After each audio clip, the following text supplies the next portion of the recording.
설렘을 안고 보내던 연휴가 끝나고 우리들은 다시 일상으로 돌아왔습니다. 떠나고 그리고 돌아온다는 것, 돌아와서 떠나온 것을 생각한다는 것, 그것은 우리들의 그리움을 배태하게 하는 삶의 부질입니다.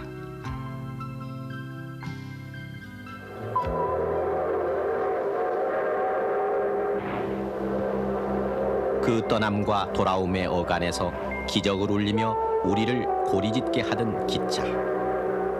서울을 떠나는 11열차와 서울로 오는 12열차는 우리들의 한설인 삶의 사연을 싣고 목쉰 기적을 울리며 그렇게 오갔습니다.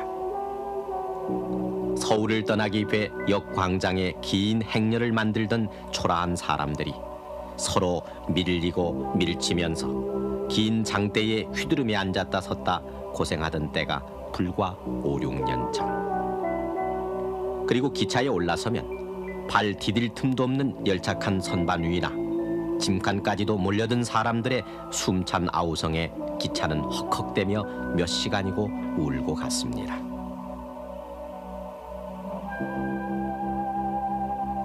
단지 한시라도 빨리 고향으로 가겠다는 진땀나는 생각을 뚫고 천안의 호두과자며 실주머니에 달려있는 경산의 능금 장수들이 비집고 들어왔고 성에 낀 차창 밖으로 신문지 조각으로 소금을 담은 삶은 계란 장수의 외침이 얼어가고 있었습니다.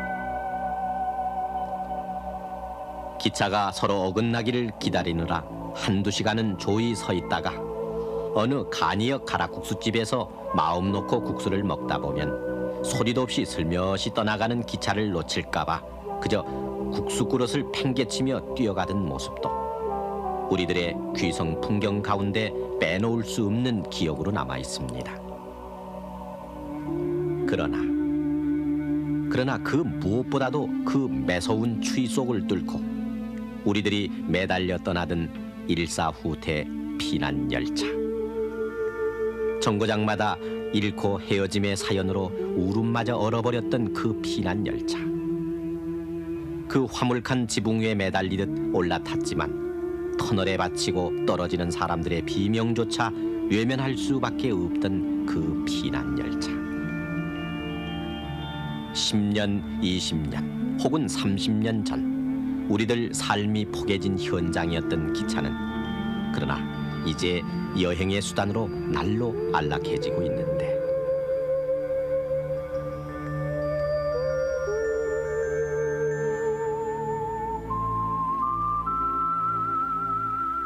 허기진 배를 주먹밥이나 삶은 계란 몇 개로 채우며 난간이나 화물칸에서 쪼그리고 앉아 궁핍의 세월을 마냥 졸면서 가던 11열차, 12열차. 그때 그 12열차를 아십니까?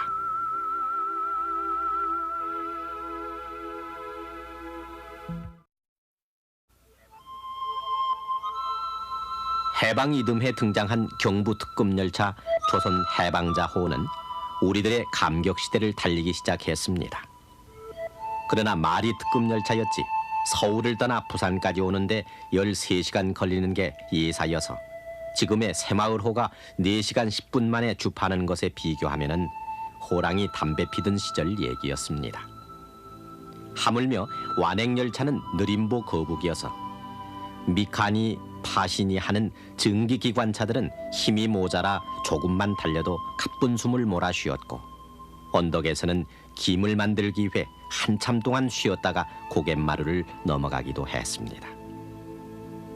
그래도 이 기차들은 칙칙폭폭 연기를 내뿜으며 전국 방방곡곡을 돌아 신문 배달도 해주고 이곳저곳에 물자도 날라주며 새나라 새 소식을 전해주었습니다.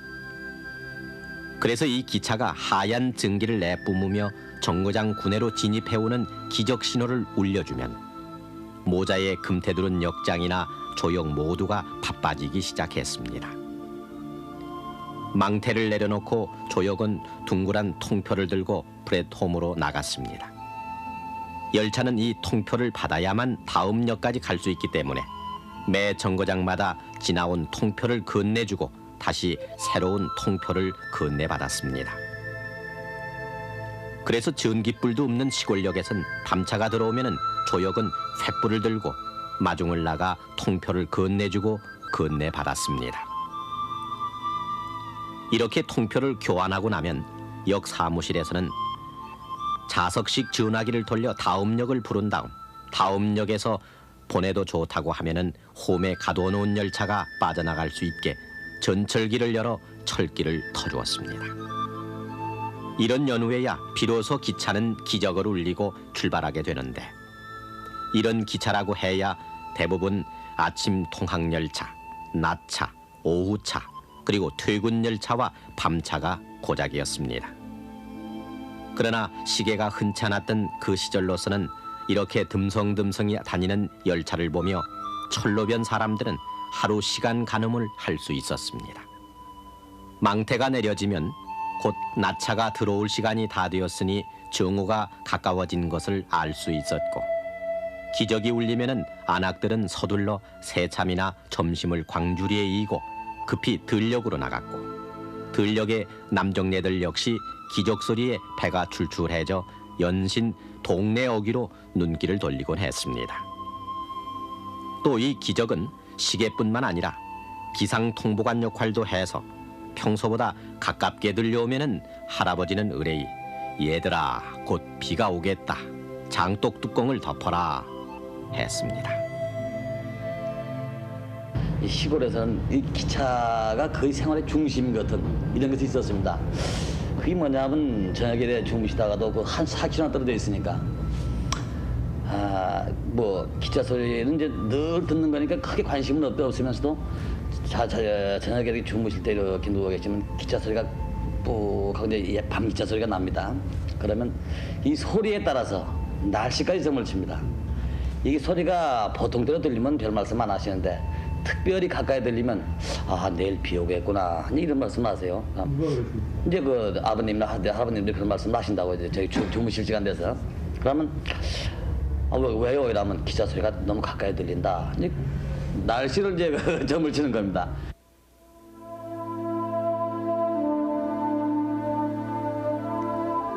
그런가 하면은 동네 아이들은 철로에 못을 올려놓아 좌석을 만들기도 했고, 겨울에는 납작해진 못으로 썰매 꼬챙이를 만들기도 했습니다.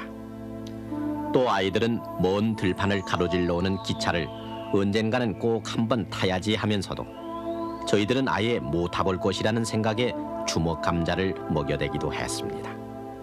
그때 풍문에는 노 대통령과 어느 대사가 그 주먹 감자를 놓고 환영의 뜻이라고 풀이를 했다고 해서 쓴웃음을 일게도 했습니다.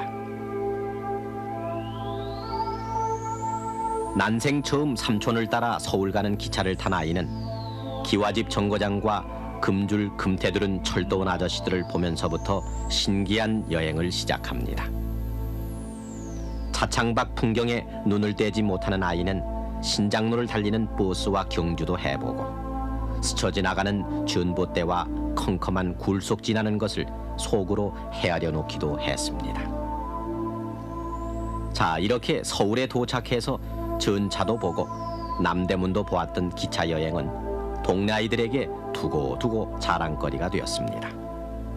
그러나 대조교용도 할 수 있게 해주던 기차도 연료 사정이 악화되면서 1947년 겨울에는 석탄 부족으로 운유 사태가 빈번해졌고, 급기야는 조선 해방자호 특급마저 한때 운행이 중단되기도 해서 사회 문제를 일으키기도 했지만은, 그래도 칙칙폭포 기차는 잦은 화부의 삽질에 흘러떨어지는 조개탄을 철길에 덤으로 뿌려놓아 우리의 추운 겨울을 감싸줄 줄도 알았습니다.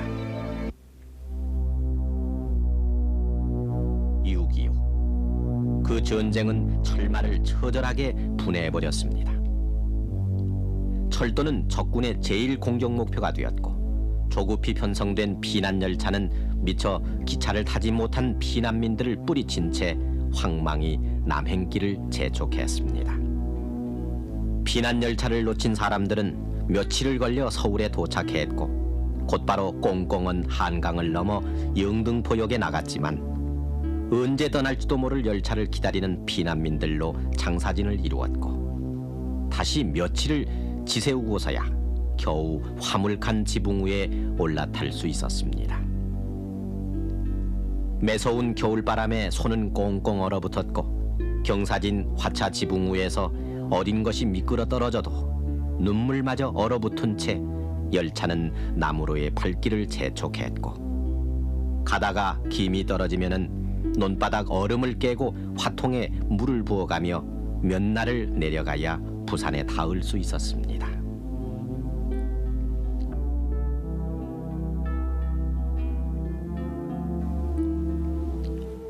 환도. 그러고서도 얼마 동안은 도강증을 받고 한강을 건너야 했고 한강 철교가 기차가 다닐 수 있게끔 복구되자 이승만 대통령이 첫 개통열차 기관차 앞에 올라타고 한강 다리를 건너고 나서야 철도 운행도 점차 정상을 되찾기 시작했습니다. 그러나 전쟁통에 대부분의 열차가 파괴돼 객차는 턱없이 모자랐고 그래서 급기야는 화물칸을 개조해서 객차로 사용했습니다. 이렇게 나온 열차가 바로 라호, 마호 열차였습니다. 짐칸을 개조해 화차벽에 상자로 덧댄 문이 달린 라호 열차.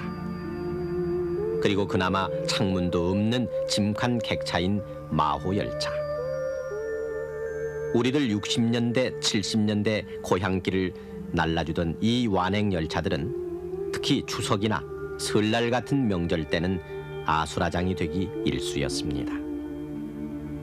1960년 1월 26일 호남선 열차를 타려는 3,400명의 구정 귀성객이 일시에 서울역 개찰구를 빠져나오다 31명이 압사하는 참극이 빚어졌고 1974년에도 용산역에서 50명의 사상자를 내는 참극이 재연되기도 했습니다.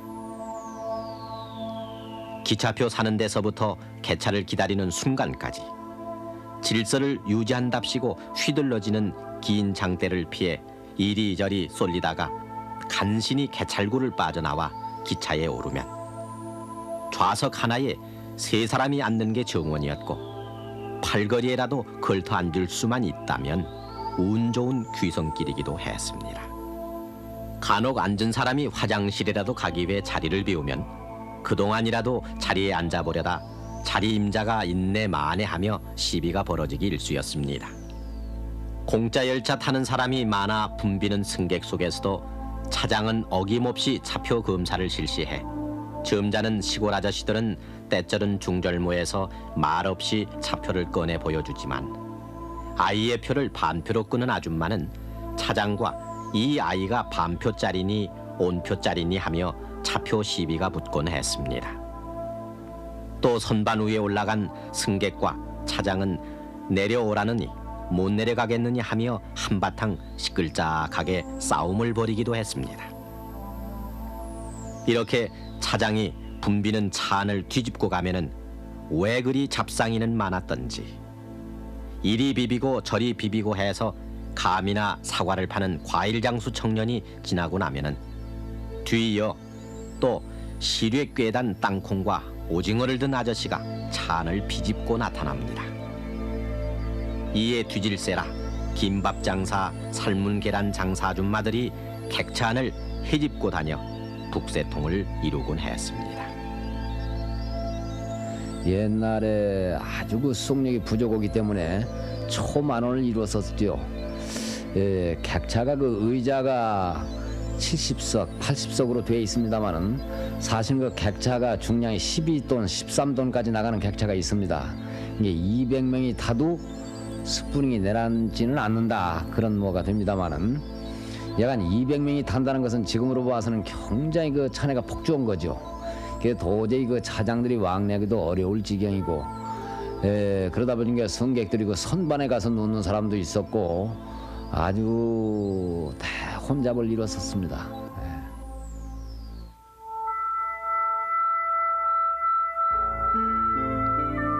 모두가 먹고 살기에 허덕거리던 세상. 기차 역시 힘에 지쳐 한참 가다가는 시도 때도 없이 서서 쉬기도 했고 몇십 킬로미터 못 가서 아예 화차를 바꾸기도 했습니다. 또 험한 산악지대인 강원도 황지선의 통리 심포리간에서는 급경사를 올라갈 수 없어서 아예 승객이 모두 내려 언덕을 걸어 올라갔고, 열차는 하나하나 따로 떼어져 밧줄로 끌어올린 다음에 고개 위에서 다시 열차를 조성해 승객을 태웠습니다. 이렇게 힘들게 언덕을 넘고 나면은 기관사들도 지쳐 시원한 찬물 한 사발로 목을 죽이고 진땀을 닦으며 잠시 쉬어가곤 했습니다. 석탄을 떼서 짐을 만들다 보니까 구배선을 올라갈 때에는 기관차의 힘이 어느 한계에 달합니다. 그 당시에 경부선의 특급 열차라고 하는 열차 정도면은 그런 경우가 없는데, 보편적으로 통근 열차, 화물 열차 이런 것들은 올라가다가 서는 경우가 많이 있었죠. 일단 서서 짐을 올려가지고 다시 또 끌고 올라가고, 그렇게 해서 좋을 경우도 있지만 또 안 되면 다시 섰다가 또 올라가는 그런 경우도 많이 있죠.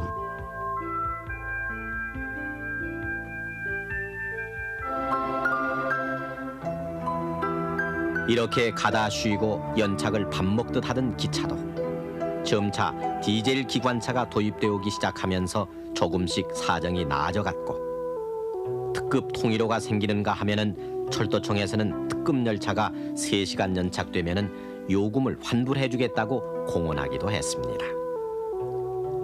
그러나 완행열차는 기차가 사람을 기다리는 것이 아니었고 언제나 사람이 기차를 기다려야 했고, 동태열차를 면하기 위해 객차 안에 조개 탄 난로를 설치하기도 했지만 난로 하나의 열기로 깨진 유리창 틈으로 들어오는 찬바람을 막아주진 못했습니다.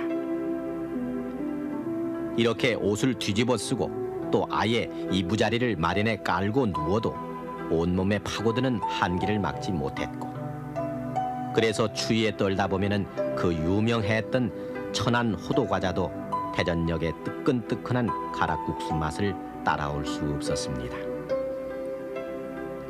전기기관차는 아무리 힘이 좋은 파시 5형도 한 번에 150km 이상을 달릴 수 없어서 호남선이든 경부선이든 대전역에서 화차를 바꾸기 마련이어서 정차 시간이 길었고, 그래서 더욱 대전의 가락국수는 불티나게 팔렸습니다.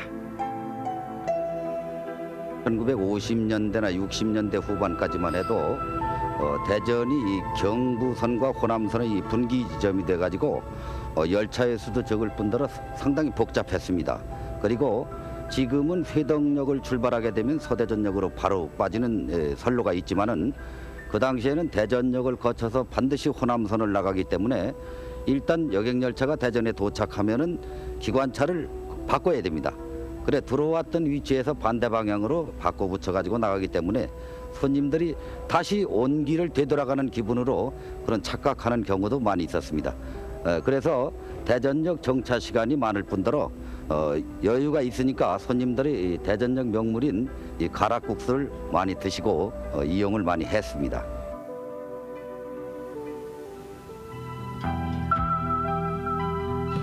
대전에서 앞뒤가 바뀌어 출발하던 0시 50분 호남선 기차가 사라진 오늘, 역군에는 통표가 사라졌고 10분 20분 간격으로 오가는 특급 새마을호가 CTC니 ATS니 하는 자동 제어 장치에 의해 자동 조절되고 있습니다. 유선형의 열차 안에는 하루살이에도 허기가 졌던 우리의 어머니 아버지 대신 쾌적한 철도 여행을 즐기는 신사와 숙녀, 그리고 가족 단위의 여행객들이 자리 잡고 있습니다. 추위에 쪼그리던 화물칸 대신 밤열차에는 침대칸이 딸려 있고, 콤파트 객실 안에는 오붓하게 가족들이 기차 여행을 즐기고 있습니다. 그런가 하면 효도 관광이니 신혼 열차니 해서 기차표 세일 시대를 사는 오늘의 우리들. 그러나 불과 10년 전 그쯤만 해도 새우전 열차니 채소 열차니 해서 광줄이나 큰 짐보따리를 이고 든 우리들 어머니들은 그 보따리가 화물이라고 객차에 한사코 태우지 않으려는 차장과 키를 쓰며 실랑이를 벌이다 놓쳐버린 기차를 바라보며 하염없는 시름을 띄우곤 했는데 이 밤 긴 휴일에서 아무런 고생 없이 돌아와 다시 도회의 소음에 파묻힌 우리들의 귓가에 어머니의 얼굴 같은 기적 소리가 그리움이 돼 아련히 살아 들립니다.